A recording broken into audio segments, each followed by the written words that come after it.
Good morning students. सो यहाँ पर अब हम इस देखने वाले हैं आज फंडामेंटल थ्योरम ऑफ अर्थमेटिक। कोई फर्स्ट टाइम अगर इस टाइप का कोई थ्योरम या कोई स्टेटमेंट आप जब देखते हो फंडामेंटल थ्योरम ऑफ अर्थमेटिक तो लगता है कितना बड़ा तोप है, बट ऐसा कुछ नहीं है। ये मैथ जो होता है एक्चुअली आपके कॉमन सेंस पे डिपेंड करता है।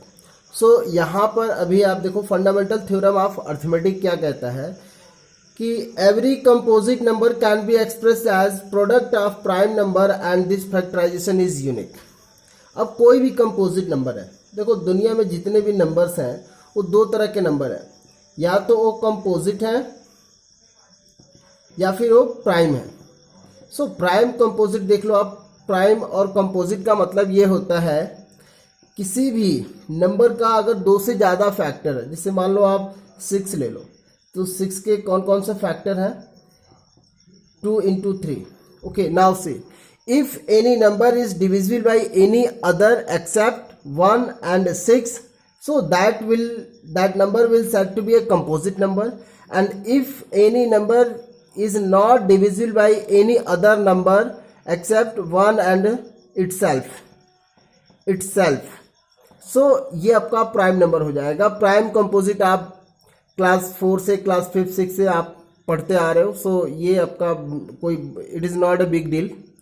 सो यहाँ पर देखो every composite number can be express as prime number and this factorisation is unique. आप कोई भी एग्जांपल ले लो, जैसे आप 10 ले लो, 10 can be written as 2 into 5। So ये जो 2 into 5 है, यहाँ पर ये प्राइम नंबर है, ये आपका 5 भी प्राइम है। सो किसी भी कंपोजिट नंबर को आप उसके प्राइम के फैक्टर्स में राइट कर सकते हो और जो प्राइम फैक्टराइजेशन होगा वो यूनिक होगा। किसी दूसरे नंबर का फैक्टराइजेशन 2 into 5 नहीं होगा, इसलिए इसको हम यूनिक बोलते हैं। यूनिक क्यों है? 2 into 5 ऑलवेज कितना होगा? 10 ही होगा। आपका ये नहीं है कि कोई दूसरा आप ले लो, इसको आप राइट कर सकते हो 2 into 5। 2 into 5 इसका हो जाता है, इसका हो जाता, तब जाके या इसकी यूनिकनेस खत्म हो जाती। बट यहाँ पर ये जो 2 into 5 हो एक यूनिक फैक्टराइजेशन होगा। और ये जो फैक्टर्स हैं ये 2 5 या इस 15 को आप राइट करोगे 3 into 5, ये आपका ये 3 है, 5 है, 2 है, 5 है, ये सारे के सारे आपके प्राइम नंबर्स हैं। आई होप कि ये फंडामेंटल थ्योरम सुनने में देखने में तो लगता है बहुत बड़ा तोप है, बट ऐसा कुछ नहीं है। ये एक सिंपल सा कॉन्सेप्ट है। आई होप कि ये समझ में आया होगा। सो इसके बहुत सारे एप्लीकेशंस हैं, उस एप्लीकेशंस को देखते हैं। So now see the number which ends with 0 or we can say the unit place of any number is 0, then prime factorization of that number must have 5 as a factor। अब कोई भी number अगर 0 से and होता है या फिर उसका जो यूनिट प्लेस है वो अगर 0 है तो उसका एक फैक्टर आपका 5 होगा। जैसे आप सबसे छोटा आप एग्जांपल ले लो 10 को आप फैक्टराइजेशन कर रहे हो 2 into 5। प्राइम फैक्टराइजेशन करते कैसे हैं? 10 2 से डिविजिबल है, फिर 5 1, ये आपका प्राइम फैक्टराइजेशन का रूल होता है। सो यहाँ पर आप देख सकते हो this number is ends with 0 या यूनिट डिजिट इसका 0 है, इसका एक 5 फैक्टर है। आप 20 ले लो तो आप देखोगे 2 into 2 into 5। सो यहाँ पर आपका क्या आ रहा है? 5 एक फैक्टर आ रहा है। तो ये पॉइंट्स आपको हमेशा याद रखने हैं कि the number which ends with 0 prime factorisation of that number 0 must have 5 as factor. तो कोई भी नंबर अगर 0 से एंड्स होता है तो उसका एक फैक्टर आपका 5 होगा ही होगा। ये आपको हमेशा याद रखना। इसका अभी कई सारे क्वेश्चंस में हम यूज़ भी करेंगे। So here an important rule for terminating and non-terminating of a fraction. When a fraction will said to be a terminating decimal or non-terminating decimal, आपके पास कोई भी फ्रैक्शन है उसको कैसे आइडेंटिफाई करोगे बिना उसको डिवाइड किए, without actual division? How will we identify that particular fraction is terminating और नॉन टर्मिनेटिंग? सपोज दैट आपका 1/2 है, 1/2 आपका 0.5 आ जाता है, 1/3 आपका आ जाता है 0.333, यह आपका नॉन टर्मिनेटिंग हो गया और ये आपका टर्मिनेटिंग है। सो ये तो आप इजीली कर पा रहे हो। तो आप बिना डिवीजन किए कैसे आइडेंटिफाई करोगे कि whether the given number is terminating और non terminating? So let P upon Q is any fraction. ये P अपॉन Q कोई अपने पास एक फ्रैक्शन है. सो ये कैसे आइडेंटिफाई करेंगे कि ये जो P अपॉन Q है वो टर्मिनेटिंग है कि नॉन टर्मिनेटिंग है? तो उसके लिए एक कंडीशन होता है, if Q is equals to 2 to the power n, means आपका ये जो डिनोमिनेटर है, दिस इज डिनोमिनेटर अगर 2 है, 4 है, 8 है या फिर 16 है, इट मीन वो 2 के पावर्स में है. तो जैसे मान लो आप 1/2 ले लो, 1/4 ले लो, 1/8 ले लो, तो ये सारे के सारे क्या होंगे? ये आपके टर्मिनेटिंग डेसिमल्स होंगे या टर्मिनेटिंग फ्रैक्शंस होंगे. Second, if Q is equals to 5 to the power n, अगर वो 5 के पावर्स में है, अगर 5 के पावर्स में 5, 25, 125, 625, अगर ये सारे डिनोमिनेटर्स में आ रहे हैं तब भी अपना क्या होगा? टर्मिनेटिंग होगा. तीसरा जो केस है वो ये है कि अगर ये जो अपना Q है 2 to the power n into 5 to the power n के फॉर्म में है तब भी ये टर्मिनेटिंग होगा. एक्सेप्ट अगर इन दोनों के अलावा कोई भी डिनोमिनेटर में अपना आ रहा है तो वो अपना टर्मिनेटिंग नहीं होगा, नॉन टर्मिनेटिंग होगा. जैसे आप एग्जांपल ले लो, अगर मैं आपसे पूछूं ये 1/7 क्या है? टर्मिनेटिंग है कि नॉन टर्मिनेटिंग है? आप आंख बंद करके बोलो yes sir it is non terminating. 1/3 क्या है? Non terminating. क्या है? 2/3 क्या है? अगर डिनोमिनेटर में 3 आ रहा है, 7 आ रहा है, आपका 9 आ रहा है, ये सारे के सारे क्या होंगे? नॉन टर्मिनेटिंग होंगे. तो ये आपको ये जो 3 इंपॉर्टेंट रूल्स हैं ये आपको हमेशा ध्यान में रखना है और इसके बहुत सारे एप्लीकेशंस हैं और अभी हम बहुत सारे क्वेश्चंस करने वाले हैं. एक बार आप इर्रेशनल नंबर्स को देख लो जरा. इर्रेशनल नंबर क्या होता है? इर्रेशनल नंबर्स एक्चुअली क्या होते हैं? तो आप जनरली याद करते हो the number which can be written in the form of P upon Q that is rational, और जो P अपॉन Q के फॉर्म में राइट नहीं हो पाता है उसको बोलते हो आप इरेशनल. जो आप राइट कर लेते हो तो रेशनल, नहीं कर पाते हो तो होता है इरेशनल. अब टर्मिनेटिंग नॉन टर्मिनेटिंग के केस में आप क्या बोलते हो कि अगर टर्मिनेटिंग है, रिपीटिंग है, देन इट इज रेशनल. ये आपका रेशनल हो गया. बट वो क्या है? नॉन टर्मिनेटिंग है, नॉन टर्मिनेटिंग, नॉन रिपीटिंग. सो ये आपका जो केस होता है ये आपका इरेशनल का होता है. ये इरेशनल नंबर्स होते हैं, इरेशनल नंबर्स. अब ये बताओ कैसे आइडेंटिफाई करोगे कि कोई भी नंबर है वो इरेशनल है कि रेशनल है? अगर वो इस फॉर्म में नहीं है, टर्मिनेटिंग डेसिमल के फॉर्म में नहीं है, नॉन टर्मिनेटिंग, नॉन रिपीटिंग, या वो डेसिमल के फॉर्म में नहीं है, फिर आप कैसे आइडेंटिफाई करोगे कि वो जो नंबर है वो आपका इरेशनल है? तो उसके लिए एक छोटा सा फंडा होता है कि कोई भी नंबर अगर इस फॉर्म में है कि √m, if m equals to perfect square है, ये क्या है आपका? Perfect square. सो √m क्या हो जाएगा? आपका रेशनल हो जाएगा. ये आपका रेशनल होगा. अगर ये if m equals to not perfect square, ये आपका परफेक्ट स्क्वायर नहीं है, देन आप इजिली बोल दोगे सर ये जो √m होगा वो इरेशनल होगा. सो आपको अभी ये क्लियर हुआ, इरेशनल होगा. जैसे एग्जांपल ले लो आपको मैं पूछूं कि ये आपसे कि ये √4 क्या है?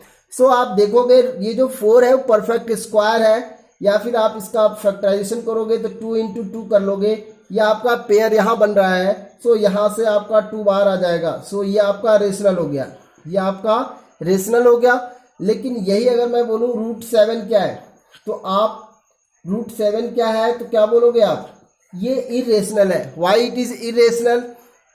बिकॉज ये जो 7 है वो आपका परफेक्ट स्क्वायर नहीं है। तो आप बोल सकते हो √2, √3, √5, √7, √11, √10। सो ये जो इनिशियली हमने राइट किया हुआ है ये जो नंबर्स, ये सारे के सारे आपके क्या होंगे?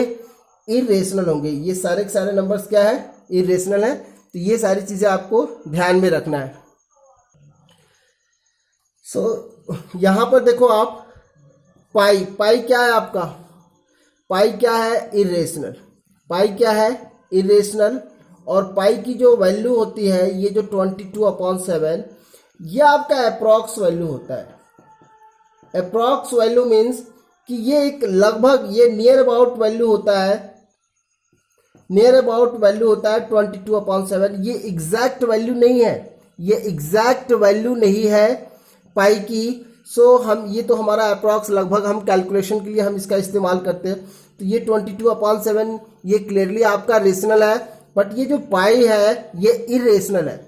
अब बंदों को ये समझ में नहीं आता सर ये पाई इरेशनल क्यों है? क्योंकि जब इसका आप जब पाई का वो जब आप वैल्यू फाइंड आउट करोगे एक्चुअली में, तो वो एक वो किस फॉर्म में आता है? नॉन टर्मिनेटिंग और नॉन रिपीटिंग के केस में आता है, ये नॉन रिपीटिंग में। सो ये आपका इरेशनल होता है। तो ये चीज़ें आपको ध्यान में रखनी है, ये इरेशनल होता है। So let's see a theorem. Okay, see यहाँ पर एक इंपॉर्टेंट थ्योरम देखो आप। Let P be a prime number, A be a positive integer, if P divides A square then so that P divides A। So आप किसी भी statement को जब आप पढ़ते हो तो सबसे पहले उस स्टेटमेंट से आप गिवन फाइंड आउट करो। अगर मैं गिवन की बात करूं तो गिवन क्या है आपका? सो गिवन ये है कि P is a prime number, P is a prime number and A is a positive integer,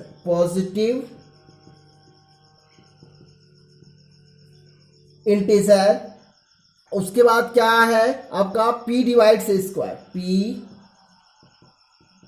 divides A square. Okay, so और हमें सो क्या करना है? P डिवाइड A, यहां पे राइट कर लो। टू प्रूव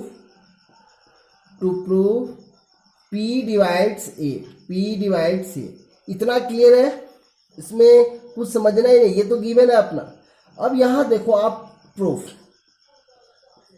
सो यहां पर देखो आप ए को हमने क्या इज्यूम किया हुआ है? A is a positive integer. तो जो पॉजिटिव इंटीजर है उसके कुछ प्राइम फैक्टराइजेशन भी होंगे। अगर A अपना कोई पॉजिटिव इंटीजर है तो उसके हम सपोज कर लेते हैं कि इसके कुछ प्राइम फैक्टराइजेशन है। So let all prime factor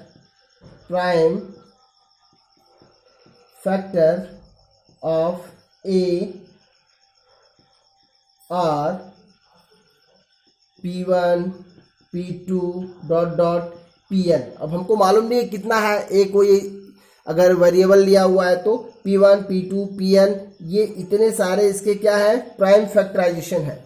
so by fundamental theorem of arithmetic हम क्या राइट कर सकते हैं? A को हम क्या राइट कर सकते हैं? जैसे मान लो यहाँ पे अगर आप 4 लेते हो, जैसे आप 4 ले लो तो 4 को आप, या 10 ले लो तो 10 को आप क्या राइट कर सकते हो?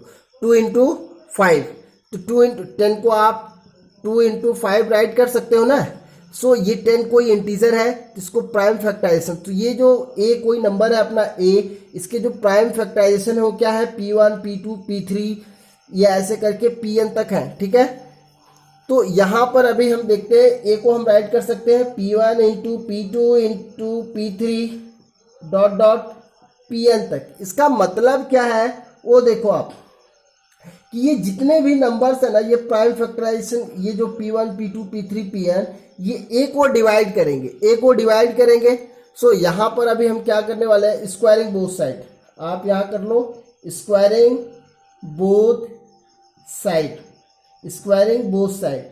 अब इसका अगर आप स्क्वायर करते हो दोनों साइड का तो क्या आ जाएगा?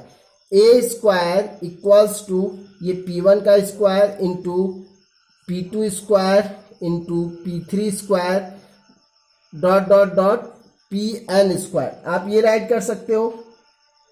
सो इसको आप एक इक्वेशन 1 ले लो, ठीक है, और इसको इक्वेशन आप 2 ले लो, इसको इक्वेशन 2 ले लो आप। सो फ्रॉम इक्वेशन 1, अब यहाँ देखो आप, यहाँ पर देखो आप कि ये जो ए स्क्वायर है ये P1 P2, सो ये जो P है, ये जो हमने P लिया हुआ है, P डिवाइड्स ए स्क्वायर, तो आप यहां से क्या बोल सकते हो कि P डिवाइड्स ए स्क्वायर, ये आपका गिवन है, P डिवाइड्स ए स्क्वायर आपका ये जो गिवन है, इसका मतलब क्या है कि ये जो P इसको भी डिवाइड करेगा। अगर मान लो मैं ये बोल रहा हूं, ये दिया हुआ है कि P divides A square, so P इनको भी डिवाइड करेगा, so P divides P1 square into P2 square dot dot Pn square, इन सबको डिवाइड करेगा। समझ रहे हो आप? अभी मैं एक एग्जांपल लेके समझा देता हूं आपको। सो यहां पर आप क्या बोल सकते हो कि P इज, अब ये जो P1 P2 Pn ये सब के सब क्या है, प्राइम नंबर्स हैं, प्राइम नंबर्स हैं। सो P is one of the P1 P2 P3 dot dot Pn, ये जो P है इन्हीं में से, चूंकि ये सारे के सारे प्राइम नंबर्स हैं और ये इस P इसको डिवाइड करेगा, सो ये जो P है इन्हीं में से कोई एक है ना। सो आप क्या बोल सकते हो, सो आप क्लियरली यहां से बोल सकते हो P is one of the this, so P divides,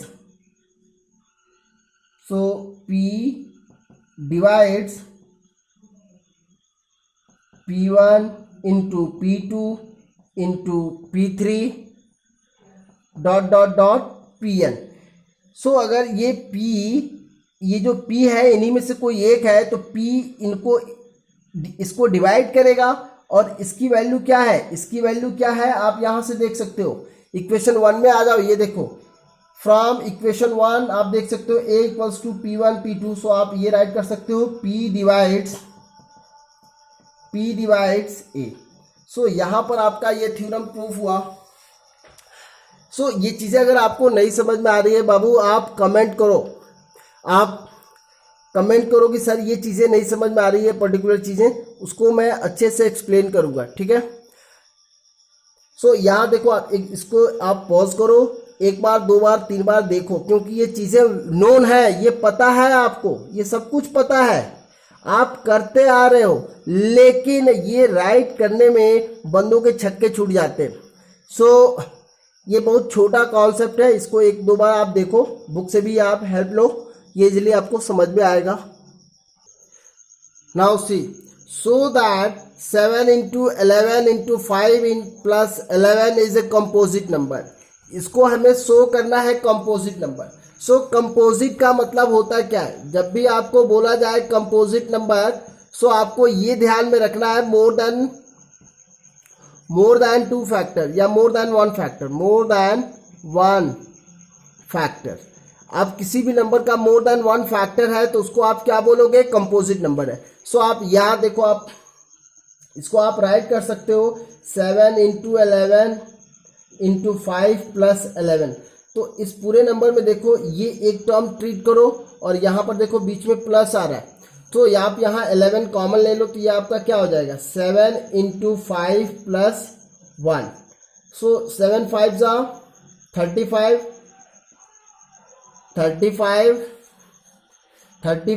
plus 1, so 35 plus 1 आपका हो जाएगा 36, तो 11 इंटू 36। अब इसको देखो आप, सो यहाँ पर ये जो नंबर है इसके 2 फैक्टर हैं, 11 और 36 2 फैक्टर है, तो आप क्या बोल लोगे कि it is clear that, now यहाँ पे आप राइट कर लो from above statement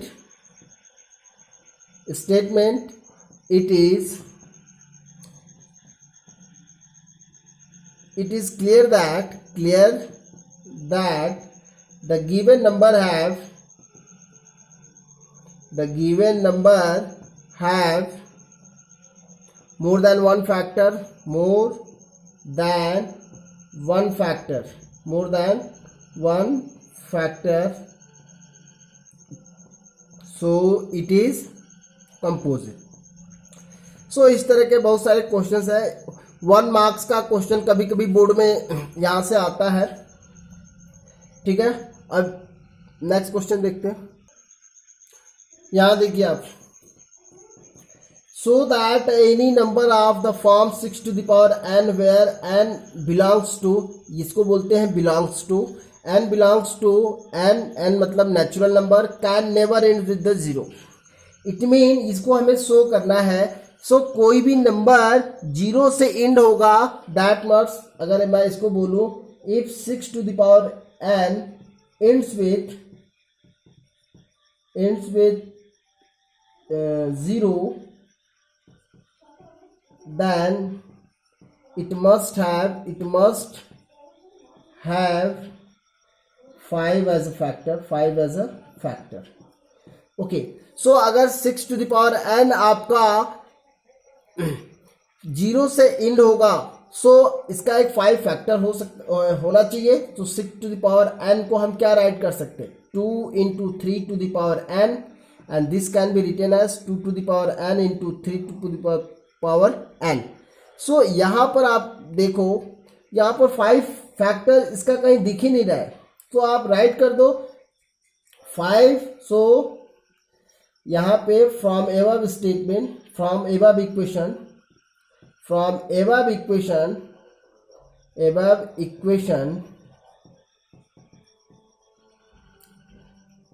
5 is not a factor of 6 to the power n, so 6 to the power n will never end with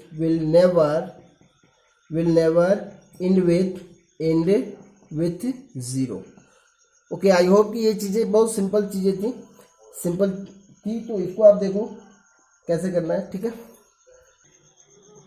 okay, see here, find the largest number which divides 438 and 606 leaving remainder 6 in each case. इसका मतलब क्या है, देखो ऐसे बहुत सारे हजारों questions आते हैं और बच्चे गलत करके आ जाते हैं। सो गलत कहाँ करते हैं, उनको ये आइडेंटिफाई नहीं कर पाते हैं कि उनको एचसीएफ फाइंड करना है या एलसीएफ फाइंड करना है। तो आपको एक चीज़ हमेशा ध्यान में रखना है कि जब भी आपसे लार्जेस्ट या मोस्ट पूछा जाए, मोस्ट या लार्जेस्ट बोला जाए, ये 90% केसेस में ये होता है ऐसा। सो जब भी आपसे मोस्ट या लार्जेस्ट पूछा जाए, उस केस में आपको एचसीएफ फाइंड करना होता है। जब भी आपसे लिस्ट या स्मॉलेस्ट बोला जाए, सो उस समय आप एलसीएम फाइंड आउट करोगे। यह आपको हमेशा ध्यान में रखना है।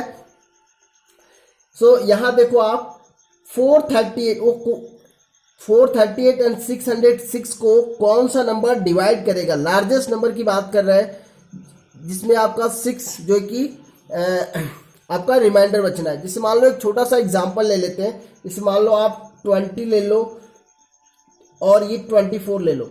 सो मैं आपसे कहूँ कि कौन सा नंबर इसको डिवाइड कर सकता है, तो आप कहोगे सर इसको 2 डिवाइड कर सकते हैं, 2 डिवाइड कर सकते हैं। बट मैं आपसे बोलूं कि सबसे बड़ा नंबर कौन सा है, कि what is the largest number which can divide this 20 and 24 both. So इन दोनों को सबसे बड़ा नंबर कौन सा है जो इन दोनों को डिवाइड करेगा। तो कैसे फाइंड आउट करोगे, उस समय आप क्या फाइंड करोगे, एचसीएफ ऑफ 20 एंड 24। सो इन दोनों का एचसीएफ फाइंड करोगे तो कितना आ जाएगा आपका 4।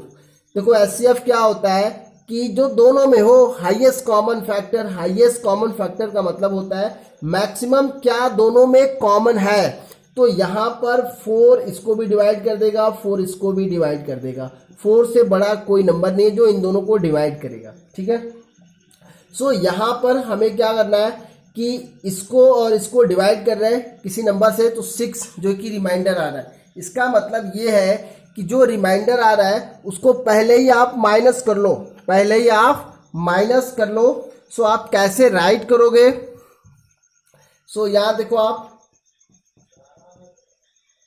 सो द रिक्वायर्ड नंबर क्या हो जाएगा, द रिक्वायर्ड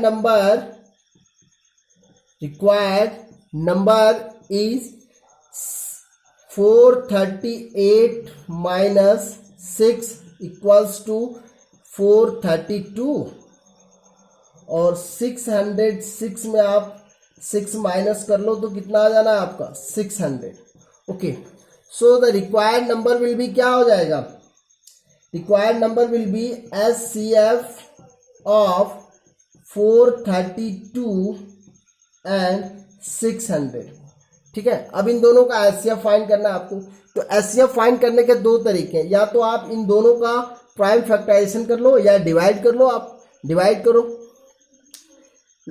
432 से आप 600 को डिवाइड करो, 600 को, तो ये 1 टाइम जाना है 432, या आज आपका हो जाएगा 8, 9 में से 3 गया 6, और ये 168 से डिवाइड कर दो इस 432 को आप डिवाइड करोगे 160, तो मेरे ख्याल से ये 2 टाइम्स जाना चाहिए। तो यस 2 टाइम्स जाएगा, 8 2 जा 16,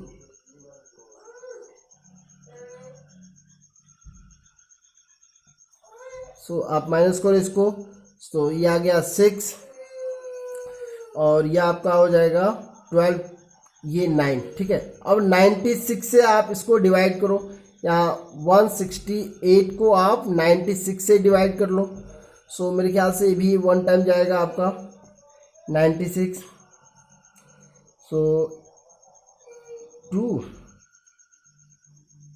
और ये 16 में से 9 चला जाएगा, आपका कितना होगा 7। नाउ ये 72 को आप 96 में आप डिवाइड करो, फिर 1 जाएगा 72, फिर आपका ये कितना आ जाएगा 4, और ये आपका आ जाएगा 24।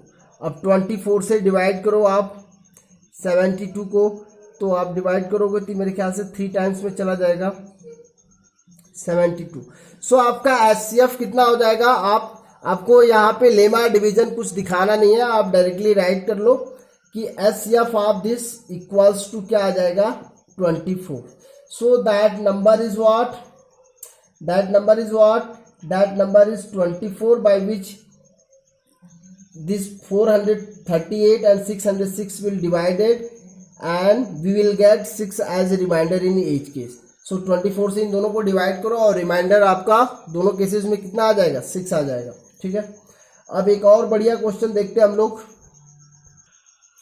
Now see, find the largest number that will divide 398, 436 and 542, leaving remainders 7, 11 and 15 respectively. So आपको यहाँ क्या करना है कि आपको एक ऐसा नंबर फाइंड आउट करना है जो इन तीनों को डिवाइड करे और तीनों में अपना 7, 11 और 15 रिमाइंडर बचे। तो इसका मतलब ये है, जब रिमाइंडर को जो बचता है उसको आप किसी नंबर से आप अगर डिवाइड, जैसे मान लो आप 17 है, 17 को 3 से डिवाइड किया आपने, सो 3 5 15, आपका ये 2 रिमाइंडर आ गया। सो जो रिमाइंडर है, रिमाइंडर को जब आप इस डिविडेंड में से माइनस कर लोगे, 17 में से माइनस कर लोगे 2 को, तो ये आ जाएगा 15। तो ये 15 आपका 3 से डिविजिबल हो जाएगा, 3 5 15, ये आपका 15 से ये डिविजिबल हो जाएगा। सो यहाँ आपको यही कॉन्सेप्ट यूज करना है कि कोई ऐसा नंबर फाइंड आउट करना है। सो यहाँ पर फिर से वही आप फंडा अपनाओ, क्या बोल रहा है लार्जेस्ट, तो लार्जेस्ट का मतलब क्या है, आपको SCF फाइंड आउट करना है। सो यहाँ देखो आप, ये आपका ये है 398, 436, सो 542। सो यहाँ पर रिमाइंडर कितना बच रहा है 7, तो 7 माइनस कर लो। यहाँ पर रिमाइंडर बच रहा है 11, 11 माइनस कर लो। फिर यहाँ पे बच रहा है आपका रिमाइंडर 15। अब यहाँ पर जो भी नंबर्स आएंगे, अब इसमें 7 माइनस करो तो 391, अब यहाँ 36 में से वो करो तो आपका 425 आ जाएगा आपका। अब यहाँ पर आप 15 माइनस करो तो मेरे ख्याल से 25 और 27, 527। अब इन तीनों का SCF फाइंड कर दो, तो SCF फाइंड करने के लिए क्या करना है आपको, इसका प्राइम फैक्टराइजेशन राइट कर लो, इसका राइट कर लो, फिर 425 का प्राइम फैक्टराइजेशन, 527 का प्राइम फैक्टराइजेशन, और इन तीनों में जो कॉमन है उसको ले लो आप, कॉमन को आपका हो जाएगा एचसीएफ। अरे ये चीज़ें आप बचपन से करते आ रहे हो, पिछले 4-5 सालों में आपने बहुत बार ऐसा क्वेश्चन किया होगा और एचसीएफ फाइंड किया होगा। सो ये आपके लिए कोई मुश्किल नहीं है, ठीक है। तो इस वीडियो में हमने क्या देखा कि arithmetic fundamental theorem of arithmetic कैसे टर्मिनेटिंग होगा, कैसे नहीं होगा, और अगले वीडियोस में हम देखेंगे कुछ इंटरेस्टिंग क्वेश्चंस। यार कुछ बंदे हैं ना अभी मेरे को फ़ोन किए पर्सनली, बोले कि सर आप वीडियो बना रहे हो ना, ये बिल्कुल बकवास सा वीडियो है, मीन्स कि बिल्कुल इंटरेक्टिव नहीं है।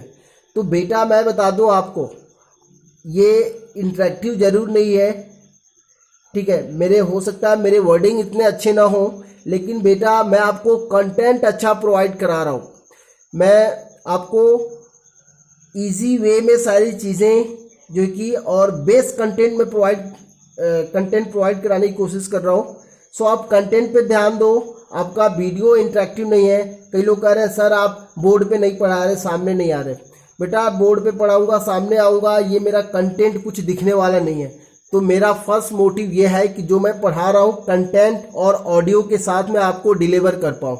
So thank you, have a nice day.